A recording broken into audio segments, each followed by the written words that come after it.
Leute, wir schlafen jetzt hier im Baum aus der letzten Nacht. Ja.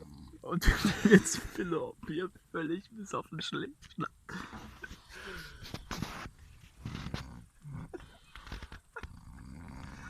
Das ist Robins ultimativer Videoblog. Seid ihr auch schon mal besoffen eingeschlafen? Lass ein Like da.